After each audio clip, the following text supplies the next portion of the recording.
Good morning, everybody. Today we are joined by Zach Stackhouse from Raven MMA down in St. George. He will be making his Still Fist debut with us here on August 11th. Is that right? I believe the 14th. It's Oh on. man, That's the okay. I con. always get the dates way mixed up, but No. someday in August he'll be making his MMA debut. Is that right? Yes, sir. Awesome. So you have a bit of kickboxing experience already. Um, so tell us kind of how about growing up and how you ended up getting into kickboxing and MMA and all that stuff. Yeah, most definitely. So I'm born and raised in the same house. Born and raised in Laverkin, Utah, teeny town in southern Utah.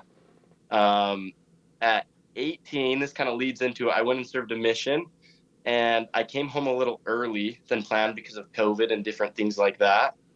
And when I got home, I felt like I was kind of being judged and different things like that, and some life frustrations that way. And so I actually moved to Hawaii. That's where I go to school over there at BYU. But I was just dealing with a lot of frustration. I needed a way to let it out.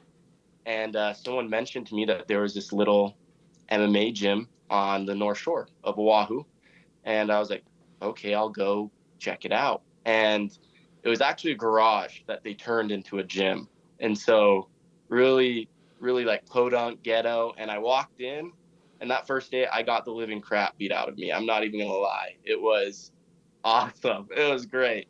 Um, and I remember leaving and being like, man, I don't feel like mad or frustrated with like my situation right now. And so I started going a lot there. And that was what started the love for me. I was much smaller back then, to be honest for you. I weighed about 135 back in those about 2 years ago when I started. Um, After going there for about a year, the gym had to close down for a little while because as they were changing locations. And so I just lifted for about a year after that, and I gained about 30 plus pounds. And then I came back to Southern Utah, and I've been working back on my MMA skills that way. Okay, so and then you ended up taking a few kickboxing matches already. Is that right? Yeah, so really podunk ghetto stuff out there. Okay, yeah. You go over. It's in Waianae. I don't know if you know where. It's I kind do of that's kind of not. known as our local area of Oahu.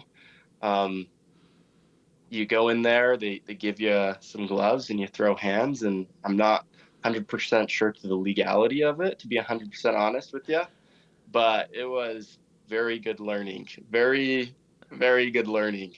Um, I gotta say, the kickboxing I learned was much more brawling style. A lot more. It's not like clean, crisp, Muay Thai kickboxing. Um, it's a lot more of like a lot of guys out there kind of just stand and bang. You know what I mean? Throw for what you can. And but I don't want to make it sound like they didn't teach any skills, because they taught a lot of good skills and a lot of good movements. They were amazing, but it wasn't like the clean, crisp Muay Thai that you see out here, I guess. Awesome. And then did you play lots of sports and stuff growing up? Is that kind of what helped influence your direction in that way, or no sports? Not too much. I snowboarded in high school. That, if you want to count that for sporting events, I didn't do too much other than that. My ninth grade year, I wrestled because my dad was a wrestler. Um, I hated it. I'm gonna be honest. That first year wrestling, I despised it. I was like, I will never do this again, is what I told my dad. He was a multi-state champion wrestler when he was in high school, and so he was a little sad about that, I think. But um, so that was kind of the most of my experience. And then when I got to Oahu, I was like, I want to kickbox. I don't want to wrestle. But um, once I was out there, that kind of gave me the basis to watch and fall in love with MMA and all the different fights. And so that's just been a propeller for me. Awesome. So having your dad kind of involved and influenced, at least in the wrestling background, how's your family feel about your journey into martial arts?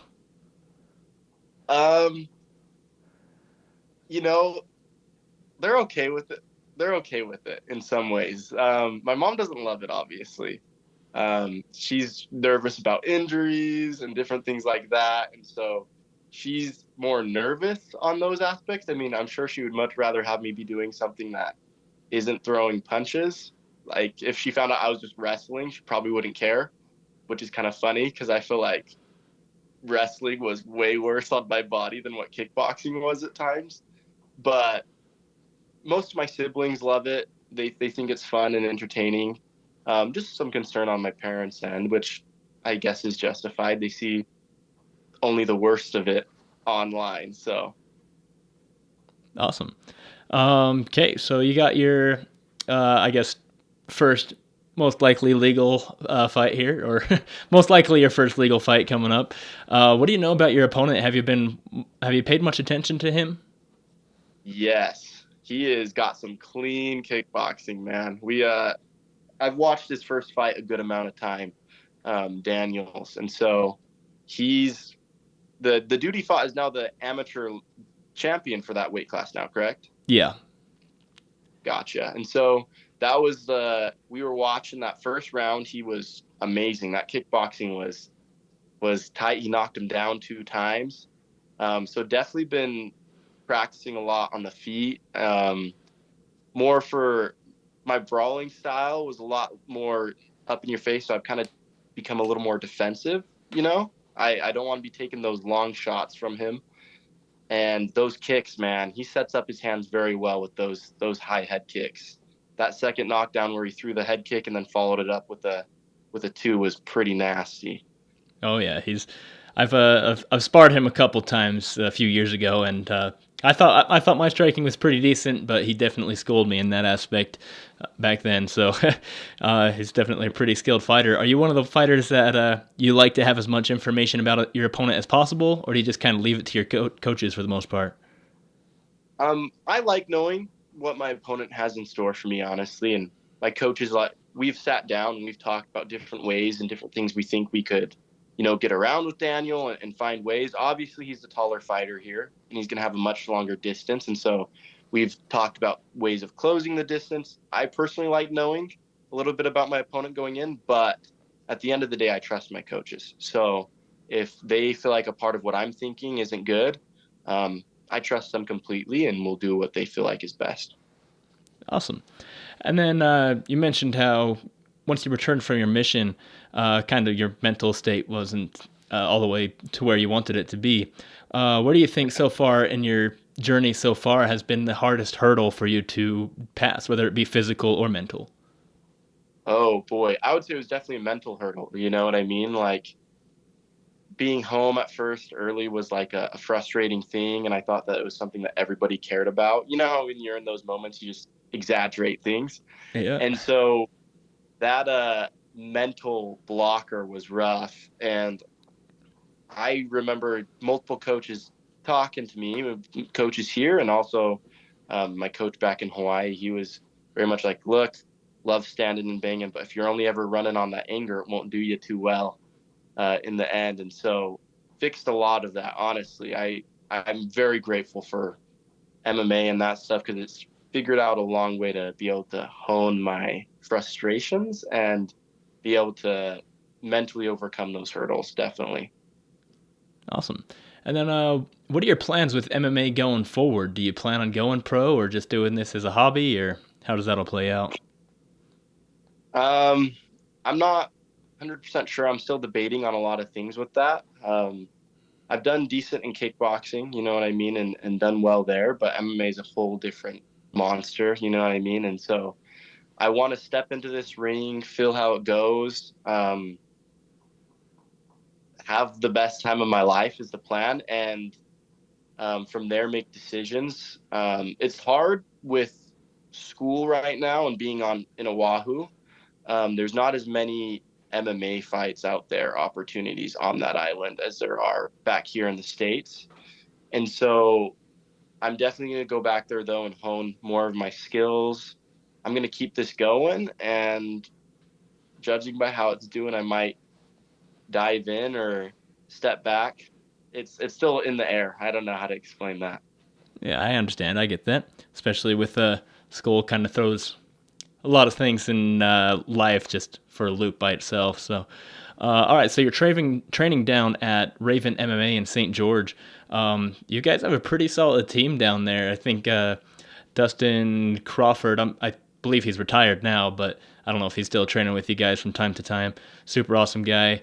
I can't think of many of your other teammates, but I always see them come out and they always really perform well.